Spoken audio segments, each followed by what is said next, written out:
Today's discussion will be presented in 3 sections, since we are recording it for a radio broadcast on Federal News Radio, part of the Federal News Network. You're welcome to post questions and comments during the session, and we'll try to answer them online. I'd like to introduce our moderator, Jason Miller, Executive Editor at Federal News Network. Welcome to the discussion. My guests today are Susanna Schiller, the Acting Chief Information Officer at the National Institute of Standards and Technology in the Commerce Department, Vincent Sertapan, a Portfolio Manager at the Homeland Security Department's Science and Technology Directorate, Colonel Pete Wilson, the CIO G6 for the Army National Guard, George Battistelli, the Cybersecurity Program Manager for the Army National Guard, and Brian Palma, the President and COO of BlackBerry. Welcome to the discussion. Thank you. Thank you. Let me set some context for our conversation today. Little gets done in the federal government, or any organization for that matter, without the ability to have confidence in your communications. This is especially true during emergencies such as natural disasters, but the phone may be the only thing that's working. But it's not just during emergencies. As more and more agencies move to voice over IP and other technologies like instant messaging or texting, those depend on the cloud and security, making sure secure communications are even more important. Market research firm Deltek reported in 2017 that overall federal spending on voice over IP equipment, virtual desktop infrastructure, unified communications, and messaging capabilities is averaging at least $24.3 million per year between 2014 and 2016. Deltek says these numbers may actually be a little bit conservative, given how agencies are bundling these voice and communications capabilities with other cloud offerings. And as agencies spend more money on and employees depend more on mobile devices, security of those communications must be at the forefront. But the government also recognizes the need to balance security with usability. This is why DHS is working on research around end-to-end phone call encryption. I'm sure that's something Vincent may touch upon later on in our panel. At the same time, it's interesting to learn that NIST hasn't updated its special publication to secure VoIP or voice over IP since 2005. So there may be a few things that need to have changed since then. And the need for secure communications is expanding more than just phones and VoIP as the growth of virtual assistants like Google Home or Amazon Alexa continues. By some estimates, 1 in 6 Americans own this type of device. So think about what this means as you're a federal employee at home talking on your secure device, but Alexa or Google Home picks up your conversation. That opens up a whole new range of security risks. Addressing these challenges, like most things, require a combination of technology, training, and awareness.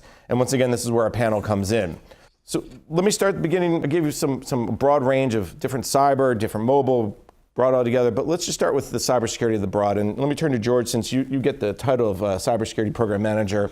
When you talk about cybersecurity and as it relates to mobility, but even broader, what is the Army National Guard really looking at? What's your strategy? So Jason, thanks for that question.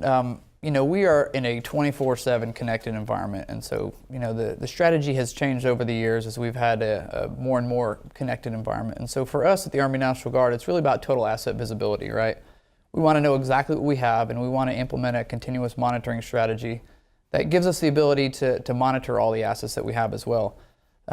What that does for the Army National Guard is a reduction in the attack surface.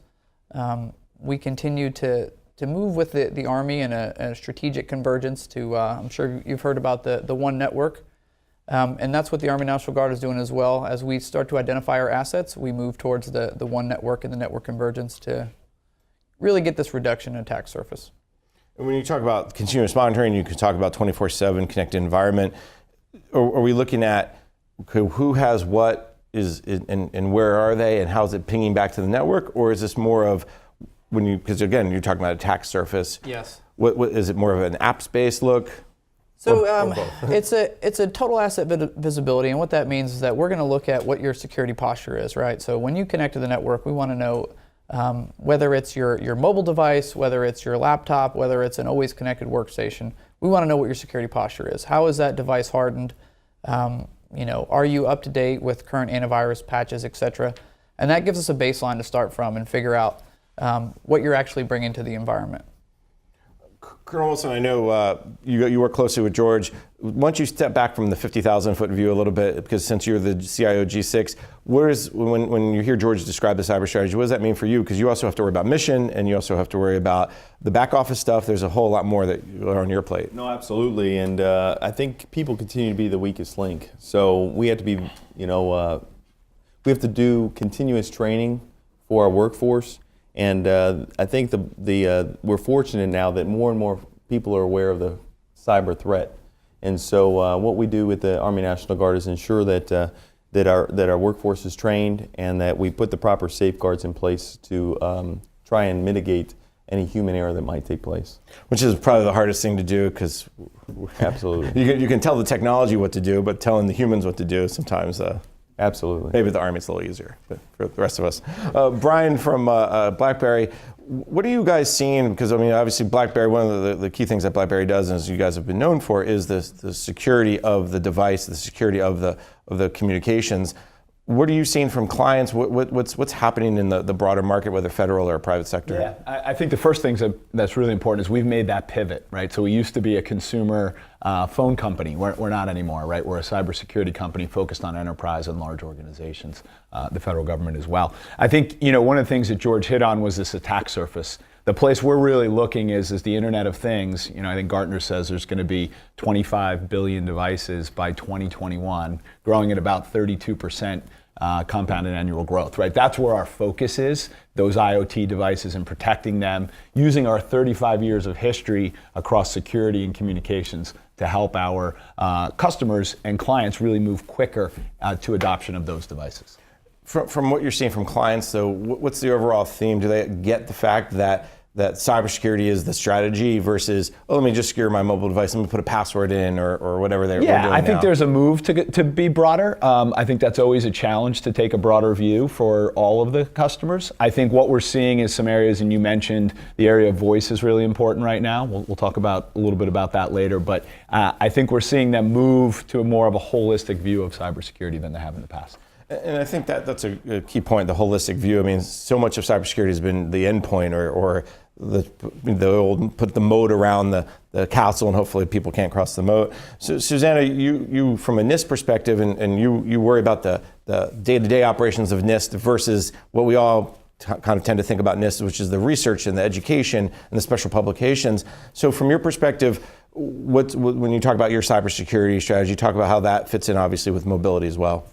So I guess I think of cybersecurity from the perspective of managing risk. And do we have the controls in place that will allow us to do our mission, which overall is a fairly open mission, working with a lot of people across the world, and protecting things. And to do that, in addition to risk management, we're focusing on defense in depth.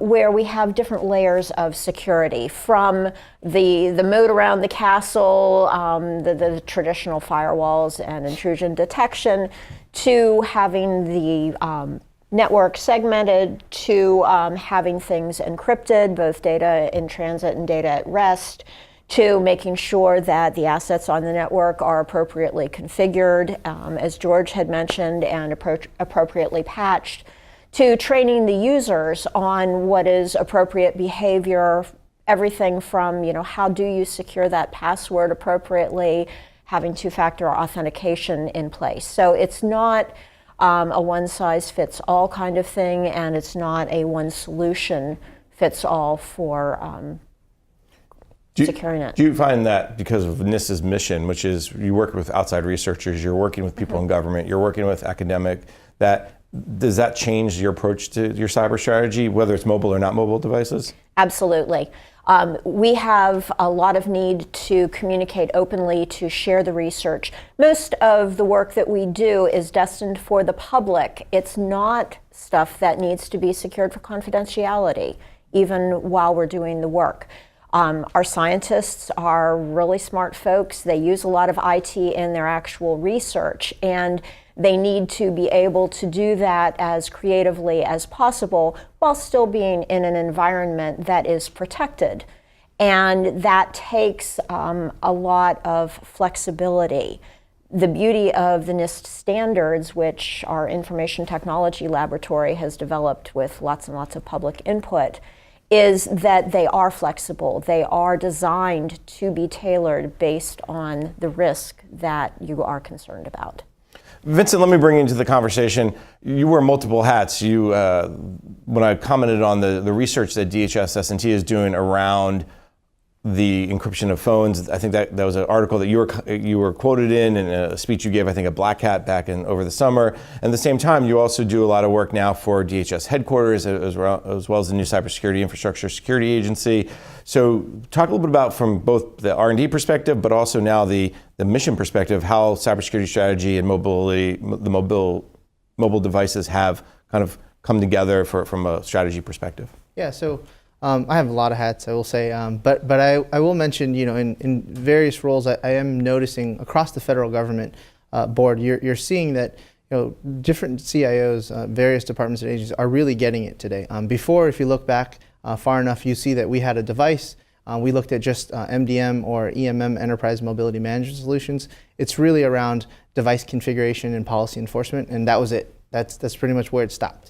And we've progressed since then significantly. I would say things, whether you're talking about looking at other technologies, when you're talking about PIV-derived credentials, where you're talking about application security, as we look at that part in mobile threat defense, various technologies are being put in place, including things like FISMA, right? So in FY18, you could look at the FISMA CIO metrics. You can thank our team for that, that we worked as a group. It's a collective effort, right, across departments and agencies, where you actually saw mobile assets actually being called out specifically, looking at, do you actually manage those? And even in FY 2020, we plan as a group to work those across the federal space. In an old group, we used to be called the Mobile Technology Tiger Team. Co-chaired by DoD, NIST, GSA, very much so. So that's just my spiel for cross federal government sort of trends and strategies. For DHS in particular, and how we're looking at this from both S&T hat and others, we have a program, S&T, looking at things like mobile device security, mobile application security, and the next piece being mobile network infrastructure, right? So what's going over the wire, both data and voice. Those are aspects in which we understand both the threat and the need for secure capabilities and security technologies to enable our mission. Easy example for CISA, as an example, I supported their efforts for GovCar, if you're familiar with that. It's the government cybersecurity architecture review. In SPIN 5, specifically for mobile, especially if you're a federal department or agency, reach out, we can give you the FOUO essentially report, right? But the gist is it's based on a cyber threat framework, originally developed by NSA. It's a tool for DoD. We take that same model and applied it specifically looking at, in this case, mobile cybersecurity architecture review, and identified as a result that very much a comprehensive solution based on the threat, a security solution, really enables you to have that comprehensive protection. So things like EMM, things like mobile threat defense and mobile app vetting, and then looking at voice data, those are things that are on the roadmap, right? Very much the trend is that we're getting it, and you're seeing people adopt more and more mobile security technologies. Let me open this panel, maybe even start with George a little bit, since what we heard is this re-look at how to protect networks, how to protect data, and specifically the mobility piece, as Vincent talked about, has become much more front and center. Army National Guard depends on your ability to do secure communications. If you need to help out during a disaster or other event, you got to be able to talk. How does that change the way you guys are really focused on not just cyber, but ensuring the secure communications? The growth of mobile, the growth of, for instance, all the different technologies that now are part of that. So it really goes back to the interconnected environment and protecting our interconnected environment.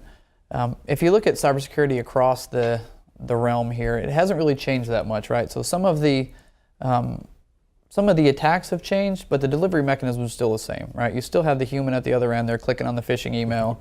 They still think that they are sending something off to their cousin, that they've never met before, and in a different country that's going to Western Union them money back.